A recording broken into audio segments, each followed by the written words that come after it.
नमस्कार विद्यार्थी मित्रों, क्वेश्चन पेपर 1 विभाग डी 52मो क्वेश्चन मायोपिया लघुदृष्टिनी खामी अने तेनुं निवारण आकृति स समझावो। टेक्स्ट बुक में जे तमने 3 आकृति आपी छे ए ज 3 आकृति। पहला तो आपणे एक एक पॉइंट नी चर्चा करवानी छे। लघु दृष्टिनी खामीने मायोपिया कहे छे। पहलो पॉइंट अंग्रेजी मायोपिया कहे छे, खास ध्यान राखजो। बीजो पॉइंट आवी व्यक्ति नजीकनी वस्तु स्पष्टपणे जोई शके छे। एने प्रॉब्लम क्या आवे छे? दूरनी वस्तु जोवामां।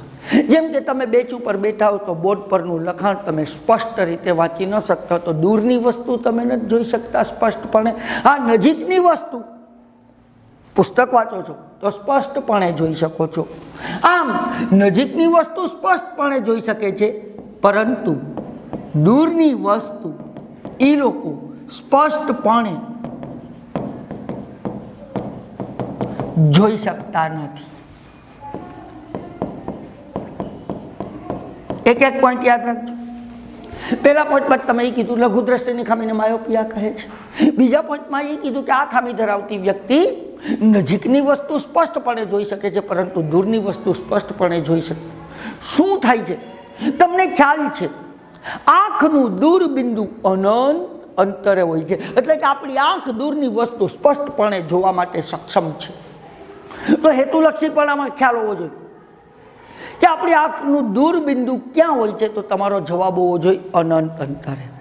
આ ખામી શું કામ ઉદ્ભવે છે? લઘુદ્રષ્ટિની ખામી માયોપિયા ઉદ્ભવે છે શું કામ? તો કે આંખનું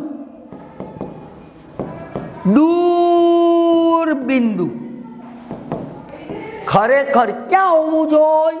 अनंत अंतरे। त्यांथी खसीने आंखथी अमुक मीटर अंतरे स्थिर थाय छे।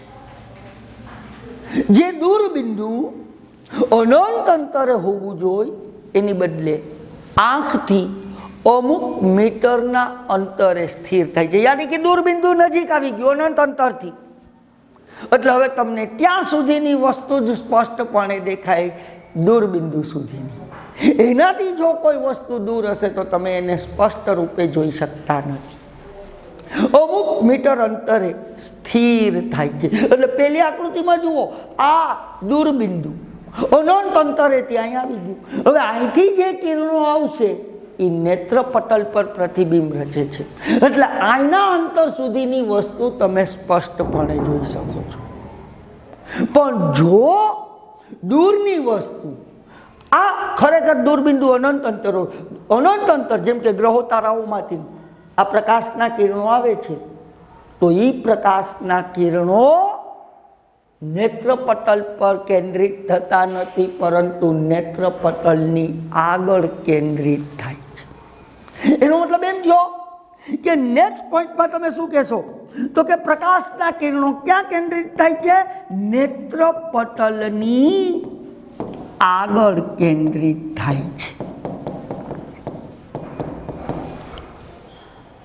જેને કારણે તમે દૂરની વસ્તુ સ્પષ્ટ રૂપે જોઈ શકતા નથી। જુઓ, આ દૂરની વસ્તુમાંથી આવતા કિરણો નેત્રપટલ પર કેન્દ્રિત થવાને બદલે નેત્રપટલની આગળ કેન્દ્રિત થયા, જેને કારણે આપણે દૂરની વસ્તુ સ્પષ્ટપણે જોઈ શકતા નથી। આવું શા માટે થાય છે? તો કે આવું થવા માટેનું રીઝન આંખના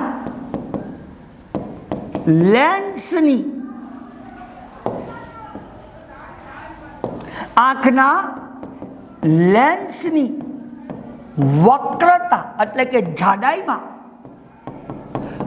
વધારો થવાથી અથવા આંખના ડોળાના કદમાં વધારો થવાથી. રીઝન, આંખનો લેન્સ, નેત્રમણી, એની વક્રતા, એની જાડાઈમાં વધારો થવાથી અથવા આંખના ડોળાના કદમાં વધારો થવાથી આ ખામી ઉદ્ભવે છે. તો આ ખામીનું નિવારણ શું? તો આ ખામીનું નિવારણ આપણે કરશું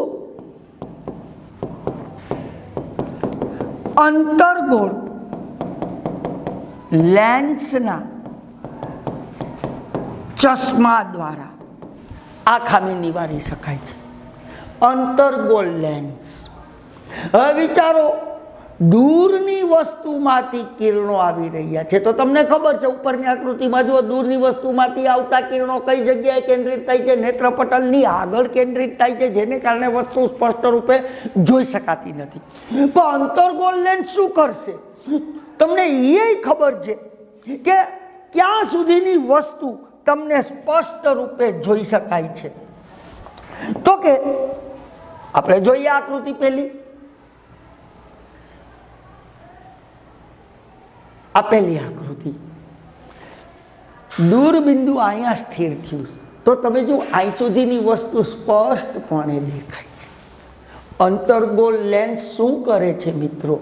અંતર્ગોળ લેન્સ જે દૂરની વસ્તુ છે એમાંથી આવતા જે પ્રકાશના કિરણો છે એનું પ્રતિબિંબ બિંદુ O માં રચે છે. બિંદુ O એટલે નજીક આવેલું દૂરબિંદુ. આયા દૂરબિંદુ સ્થિર થયું છે. અંતર્ગોળ લેન્સ દૂરની વસ્તુનું પ્રતિબિંબ આયા રચે છે. અને આયા જો કોઈ વસ્તુ હોય તો તમે સ્પષ્ટપણે જોઈ શકો છો. પ્રતિબિંબ આયા રચાય છે, O બિંદુએ રચાય છે. એટલે તમને હવે એ વસ્તુ સ્પષ્ટપણે જોઈ શકાય છે અને નેત્રપટલ પર કેન્દ્રિત.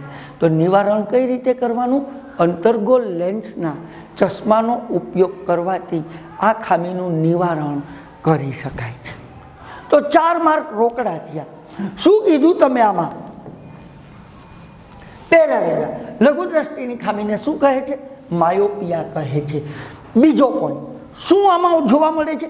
તો કે નજીકની વસ્તુ સ્પષ્ટપણે જોઈ શકાય છે, પરંતુ દૂરની વસ્તુ સ્પષ્ટપણે જોઈ શકાતી નથી. શું કામ થયું?